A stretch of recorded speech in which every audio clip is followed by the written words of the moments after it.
Nous reprenons la réunion on natural resources. Since today's meeting is taking place in a hybrid format, I would like to make a few comments for the benefit of all. Before we begin, I would like to ask all members and other in-person participants to consult the cards on the table for guidelines to prevent audio feedback incidents. Please take note of the following preventative measures in place to protect the health and safety of all participants, including the interpreters. Only use a black-approved earpiece. The former gray earpieces must no longer be used. Keep your earpiece away from all microphones at all times. When you are not using your earpiece, place it face down on the sticker placed on the table for this purpose. Thank you all for your cooperation. Zoom reminders, please wait until I recognize you by name before speaking. A reminder that all comments should be addressed through the chair. Additionally, screenshots or taking photos of your screen is not permitted. We are resuming debate on the motion of Mr. Angus and on the amendment of Ms. Stubbs, and we will continue with Mr. Bruson, who had the floor as we had finished our last meeting. Mr. Bruson, the floor is yours. Thank you. So when we ended last week, I was just beginning to talk about the many different things that are happening that are increasing the need for electricity. So we've talked about things like the manufacturing sector, automobile sector, and a lot of the amazing investments that our government has actually brought to Ontario for battery manufacturing and electric vehicle manufacturing. These are very exciting changes that are happening, or exciting increases that are happening in Ontario in particular, in my home province, but in other provinces as well. But it will increase the need for electricity. And so when we're looking at this issue, we need to consider how that is quite imminent. We are seeing the development of, the building of these factories as we speak, and they're going to be coming online. So when we talk about the amendment that's been brought by the Conservatives to supersede the electricity study and to just stop it in its tracks, I really wanted to underline that we have to be talking about the electrical grid now, and it makes no sense to just stop that study in its tracks. And just because I want to make it clear at this very moment, I take no issue. I don't believe that any of the other Liberals on this committee take issue with the studies that's been brought by Mr. Angus. As I said, there might be an amendment that I seek once we're past this amendment that was brought by Ms. Stubbs about making sure we have community voices that are brought to the table. But other than that, I'm okay with that study going forward. I'm not okay with the amendment that would stop this electric study in its tracks, so to speak. And just quickly, the part that I had been talking about when we left off was about artificial intelligence and data centers, because we talk a lot about the manufacturing side. We can see about how people are switching the way that they heat and cool their homes, or the way that we power our vehicles. But another piece that we maybe don't talk about enough, which Point is... of order. We have a point of order from Mr. Angus. Mr. Angus? Thank you, Chair. Yes, and I've noticed the Liberals have never mentioned once that the studies about the $34 billion in taxpayers' money they gave to TMX Pipeline. But that being said, being that this is a filibuster and we're seeing a tactic to stop us from moving forward as a committee, could you tell us how many meetings we have left in this session? Because I'm concerned if the Liberals are going to talk this out till June. We actually had a report that was almost finished that we would have been more than willing to talk about making sure we got it out the door. But obviously, if the Liberals are going to block and interfere and shut down committee, could you at least tell us how many more days we'd be expecting to listen to the Liberals so that we could make plans? Thank you, Mr. Angus, on your point of order. I guess for clarification for all members, and I stated this last year as well, we have, after today's meeting, we have 5 more that we're anticipating. That and also depends when the House may rise. So that's what we're at based on what I know as of today. Thank you. Mr. Bruson, I'll turn it back to you. I actually appreciated that question, because it kind of goes to the point that with 5 more meetings, we would be able to call back the panel that was disrupted from completing their evidence when this motion was brought, and would give us enough time to actually complete the electricity study before we leave. And that's what I'm asking, and why I'm opposing the amendment. I just wanted to mention the artificial intelligence piece, because I do find it very interesting, and it's one that we don't talk about enough. I would certainly have questions for witnesses when we get to them, which I'm hoping is sooner rather than later, which is that the International Energy Agency actually for the first time this year commented on artificial intelligence and data centers and their impact on electricity demand worldwide. In fact, I'm looking at the report from January, and they say specifically that market trends, including the fast incorporation of AI into software programming across a variety of sectors, increase the overall electricity demand of data centers, and that search tools like Google could see a 10-fold increase of their electricity demand in the case of fully implementing AI in it. So that was actually, they were talking about how that will make a significant change, potentially. But there are actually a lot of variables that need to be looked at when deciding that, because there are also factors that are being put in place to make them more energy efficient. But certainly comment about how generative AI uses a lot of energy, and we need to be thinking about that as we develop what's a very exciting new prospect for our country of the AI industry, and what we can really do to make sure that we're building up within the tech sector. How do we make sure that we have the electricity that we need for that? And how do we make sure we have the clean electricity that we need for that?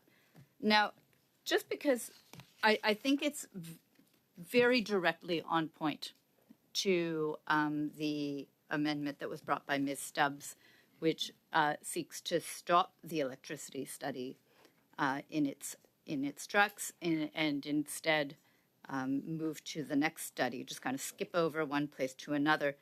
I think it's important that maybe I can highlight to the committee a letter that was sent to the clerk that is signed by the President of Water Power Canada, the President and CEO of Electricity Canada, the Chief Executive Officer of Electricity Human Resources Canada, the President and CEO of the Canadian Nuclear Association, and the President and CEO of Electro Federation of Canada.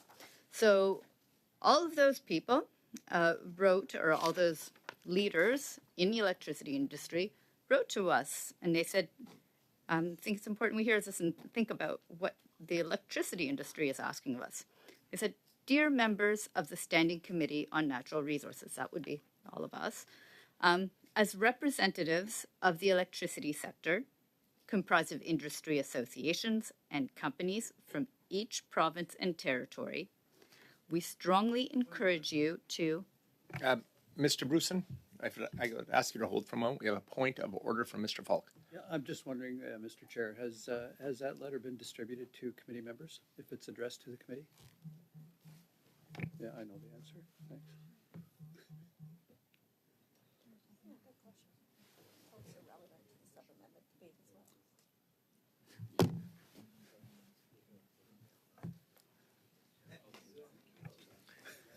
Mr. Falk, it's my understanding that it's been sent, but it's being translated and it will be sent out. Well, okay. It's going to be in both official languages? Correct. Yeah, and it should be. Yeah. Point of order. Thank you, Mr. Falk. Go ahead on a point of order, Mr. Angus. Un problème avec les tactiques de... The problem with these tactics is that some letters are been spoken about without having a French copy. There's a tradition in the committee that each letter needs to be presented in both English and French for discussion purposes before the committee. Well, it's okay. I'll just continue to talk, and it's. I think what she's using is, she's using a tactic to put into the record something that we haven't had access to in both official languages, and we have a tradition that and it's a respect of, if one of my francophone colleagues from the NDP was here, I have to respect their position, which is that she's using the public record and she's using a filibuster to evade the basic obligation to ensure that we have, and I'm sure that she's got a million other things she could talk about. She could talk about her relatives. She could talk about prom night, like whatever. I mean, we're here for 5 more days. At least she should follow the rules. Okay, Mr. Angus. So, Mr. Angus, on the point of order, we are getting into debate, and you're up next, actually, so you'll have lots of time to debate. September? Well, maybe, I don't know. But on a point of order by Mr. Bruson, and then I'm going to deal with the matter at hand. I think it's a matter of disrespect, quite frankly, to talk about me talking about prom and family when, in fact, I have actually this whole time been talking very much not about either of those things. And I would hope that the member opposite can at least respect that he may not appreciate that I am speaking about all of these issues as much as I am, but I am not talking about things that haven't been directly on point. And I would hope that he can actually respect that. Okay. Point and of I'm going to order, go to you, Chair. Mr. Jawari. Hold on. On a point of order, I just want to, before we all get into point of orders, I just want to address the issue at hand. Mr. Bruson does have the right to read into the record, as she does have the floor in debate, as long as it's relevant to the motions at hand. And she's talking about electricity and a letter that she received, as that was the study we were studying. So as all of us members know, we do have the ability, when we have the floor, to provide the context and support whatever arguments we're trying to make. Now, before I go back to you, Mr. Bruson, I do have Mr. Jawari on a point of order as well. Mr. Jawari on a point of order. Thank you, Mr. Chair. Mr. Chair, in the committee, I know I'm new to this committee, but in all the committees that I've been in over the last, let's say, 8 years, we've always referred to our colleagues as either their gender and their last name, or MP de Brusen or PS de Brusen, etc. I've taken offense when my colleagues are being called a he or she in a reference. So I ask all our colleagues, please use appropriate titles to make references to each other. Thank you. Thank you, Mr. Jawari, on your point of order. Colleagues, I'll just remind everybody to, I think it's an important time to reflect, to please debate, but let's ensure whether you, to address each other in a parliamentary and appropriate manner. So I got a point of order from Mr. Angus. Thank you. Well, to my honorable colleague, he can refer to me by my gender. I don't have a problem. I'm often referred to as Charlie here, which, but if you lived in Cobalt, you'd call me Chuck, but then that's because you're not from my hometown. But I don't want people doing that. I'd take offense. But the reason I'm intervening, it was to apologize to Mr. Bruson. I didn't mean to say she was going to talk about prom night. I was saying I didn't have a problem if she did, because this is a filibuster. This is about stopping the work of committee. And if we're going to spend 5 days of meetings, I didn't have a problem with whatever she was going to talk about. I just wanted, but I did have a problem of reading into the record something that we have not had access to. So that was my concern. So I apologize if I anticipated something about prom night. We don't have to talk about prom night. I don't have a problem. I don't know if I often refer to her as she, but I would refer to her as Mr. Bruson. But Mr. Jawari can call me he if he wants. He can call me Charlie. Okay. Just don't call me Chuck. Thank you, Mr. Angus, for withdrawing that as well. And so we can proceed. But once again, I will state to members, the member has the opportunity, to, long as it's relevant to the topic at hand, to bring forward evidence that might help support committee members in making a decision on a potential upcoming vote on the amendment, and then the main motion. So, Mr. Bruson, after that little break, back to you.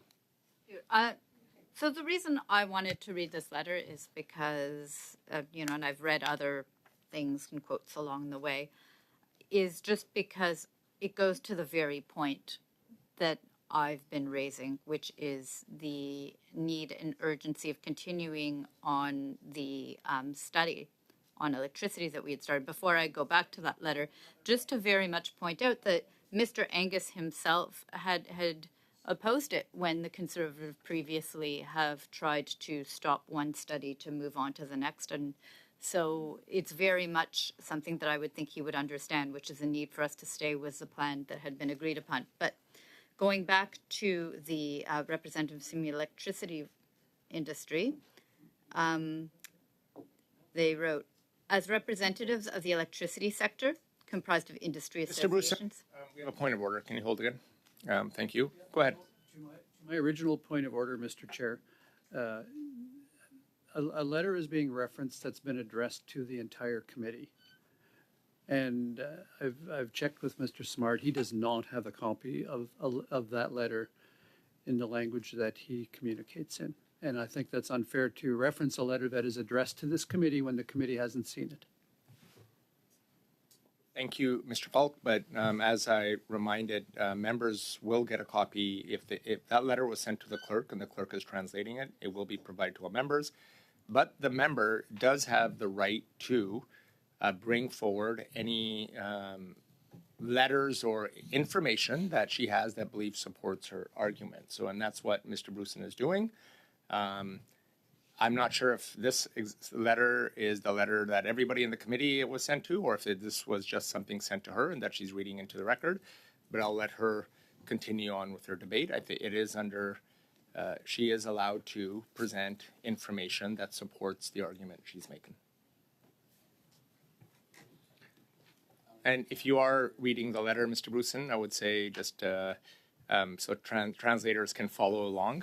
That would be the only thing I would say on top of that. I appreciate that. And many of the people who signed this letter were actually the people who were here on the panel that was suspended when this motion was brought and then this amendment was brought. And so they weren't able to complete their evidence. Mr. Bruson, my apologies. I missed Mr. Schiffke has his hand up, and I just want to make sure, I don't want to cut you off midstream, but I do want to give Mr. Schiffke an opportunity if it's an old hand or a new hand. That's a new hand. Can you hear me, Chair? Yes, we can hear you. Thank you. Thank you. My understanding is that every member of the committee received this letter from the organization individually, and I believe that a copy was also sent to you, Chair, as well as the clerk. But if it's something that's important to all members, being a chair of another committee, perhaps I could recommend that we suspend until all members have a copy of the letter so that we can actually reference it and discuss it. This is an organization that wants to be heard, has sent a letter about the importance of continuing with the study we were continuing on. So my recommendation, Chair, is that we suspend until we're able to provide copies to all members in both official languages. Thank you for that, Mr. Schiffke. The members, it is, the clerk has sent it for translation, and it will be provided to members as soon as translation gets it back. So members will have the letter. I don't know if we'll get it back by the end of the meeting today, if we do that, but if it's the will of the committee to do so, we can suspend until we get the letter back. But I will leave it up to colleagues to think about that. I think if we proceed and Mr. Bruson would like to read it in, the letter she's received, but if we do like to suspend, I'll let committee members reflect on that for a few moments, and we can have that, and then we will suspend, but we may not be able to come back to today's meeting today because of the timing that translation needs. Mr. Bruson, before you begin, I'm going to go to Mr. Angus. Mr. Angus, on a point of order. Yeah, I'm just trying to clarify. So you're saying we could suspend and look at the letter, but then we would have to decide whether or not it's we can bring the letter in if it's not in both official languages. No, what I'm saying is Mr. Bruson is reading into a record the letter she has and what she's reading as evidence that she believes is important to her debate for today's meeting. If members would like a copy of the letter, you will receive one once it's translated. You do have one copy in English, I believe. If you want a translated version in French, the clerk has sent it in for translation. It is being translated because it was sent to the committee, I believe, to all committee members. So I'm gonna. Sorry, but what was the element that you'd said about suspending the meeting? That was a recommendation Mr. Schiffke had made that we could suspend and wait until the letter is translated. Yeah, I don't have a but problem. What I'm suggesting is that may not happen today. Okay. And so that might happen on tomorrow or till Thursday or beyond, depends on translation. So thank you, Mr. Angus. Mr. Simard, I'm going to go to you. Simplement pour... Yes, to be clear, because I have the impression that my Liberal colleagues are not agreeing on the way of proceeding. So, Mr. Schiffke, what he's saying in the end is that we should suspend because we don't have the letter in both official languages. And earlier, you made a decision and you said that Mr. de Bruson could refer to that letter even if we did not have the translation.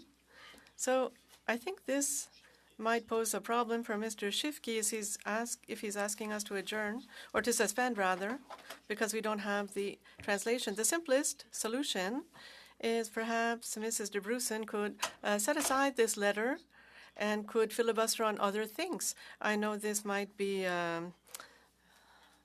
inconvenient, but in the filibuster, we do have to respect both official languages. So she might be able to set aside the letter and come back to it in a future meeting when we will have the translation. So this is what I'm proposing, Mr. Chair. Thank you, Mr. Smart. And I think it's up to the member to provide evidence that supports the argument. If it's a letter that everybody wants to have, I'm going based on the advice that I've been given by the clerk, that a member does have the ability to reference material that he or she may have received as a part of the evidence here today. If the member chooses not to, or that's up to the member. But if I know members were sent this letter by an organization, and it may have not been in both official languages. So if it's for the record of the previous study, it does need to do so, and that's what the clerk has endeavored to do so. But I'll go back to you, Mr. Smart. Je comprends. I fully understand, Mr. Chair, but you're repeating back what you answered Charlie.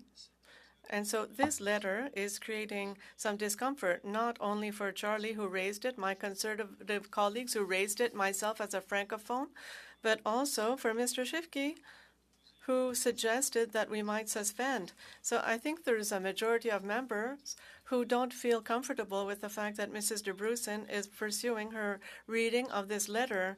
So it goes without saying, Mr. Chair, if you listen to the members of the committee, you'll recommend to Mrs. de Brussen to set aside the letter, and we'll come back to it later when we'll have the translation.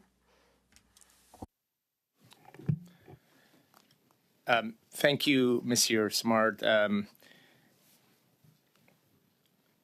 It is up to the member. I can't tell the member on how to use their time, long as it meets with committee. But if members would like to suspend until we get that letter translated, just so you can follow along, I'm happy to accommodate members here today if that's what they would like. What I'll say is, the member can talk, doesn't have to read the letter entirely in, but could talk about the aspects of the letter or in any other way, but that's up to the member. The member is allowed to present ideas or information that supports the member's argument, but the official letter that's sent to the committee does need to be translated to be a part of, so members have it, and that's what the clerk has done. I will turn it back to members. If the members do not want to proceed at this point, we can proceed in that direction. I'll go to you, Mr. Angus, on a point of order. Thank you. I'm feeling a lot of discomfort among my colleagues, and that's the last thing I'd want to be the cause of for having raised this. So I vote to suspend. Okay. If I see any, I don't see any objections, but I think members would like to suspend until they have that information. So we'll suspend until we get that information provided to all members. I don't know when we'll get the letter. Once it's issued, we'll suspend. I don't think we'll be getting the letter today. So could be tomorrow, could be Thursday. We're suspended.